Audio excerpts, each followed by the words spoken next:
உலகம் முழுவதும் நாளை கிறிஸ்துமஸ் பண்டிகை கொண்டாட்டம். முதலமைச்சர் ஸ்டாலின், எடப்பாடி பழனிசாமி உள்ளிட்ட தலைவர்கள் வாழ்த்து.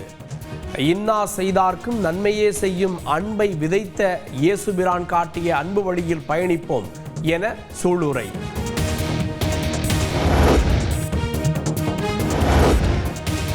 சமூக கொடுமைகள் அத்தனையும் உடைத்தவர் பெரியார். திராவிட மாடல் என்றால் என்ன என்று கேலி செய்பவர்களுக்கு பெரியாரின் கைத்தடி ஒன்றே போதும் என்று முதலமைச்சர் ஸ்டாலின் பெருமிதம்.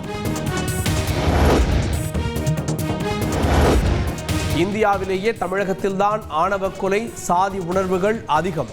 அரை நூற்றாண்டு திராவிட ஆட்சியில் பெரியார் கொள்கைகள் கைவிடப்பட்டுள்ளதாக மார்க்சிஸ்ட் மாநில செயலாளர் கே பாலகிருஷ்ணன் குற்றச்சாட்டு.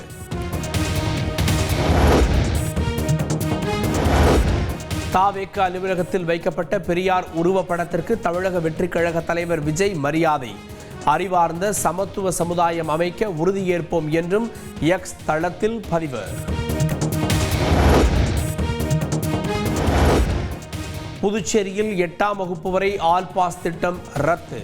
புதிய கல்விக் கொள்கை அமலில் உள்ளதால் ரத்து செய்யப்பட்டதாக கல்வித்துறை அமைச்சர் நமசிவாயம் தகவல்.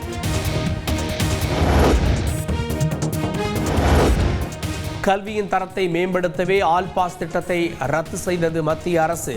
பாஜக மாநில தலைவர் அண்ணாமலை விளக்கம்.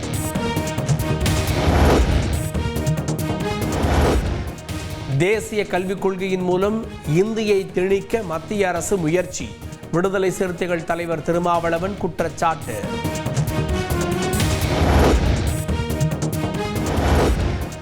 வன்னியர்களுக்கு 15% இடஒதுக்கீடு அளித்தால் திமுகவுக்கு நிபந்தனையற்ற ஆதரவளிப்போம். ஆர்ப்பாட்டத்தில் பாமக தலைவர் அன்புமணி ராமதாஸ் பேச்சு.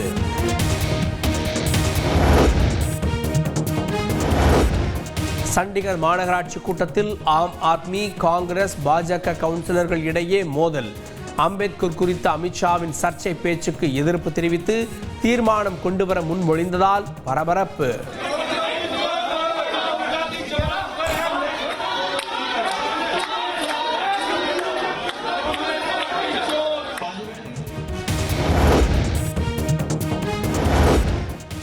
சிக்கடப்பள்ளி காவல் நிலையத்தில் ஆஜரானார் நடிகர் அல்லு அர்ஜுன்.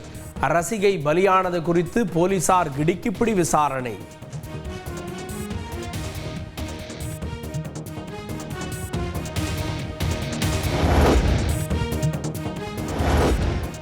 தமிழகத்தில் இன்று முதல் அடுத்த 6 நாட்கள் மிதமான மழைக்கு வாய்ப்பு. சென்னை வானிலை ஆய்வு மையம் தகவல்.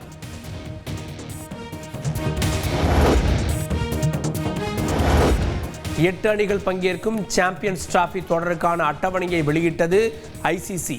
பிப்ரவரி 23ஆம் தேதி துபாயில் மோதுகிறது இந்தியா பாகிஸ்தான் அணிகள்.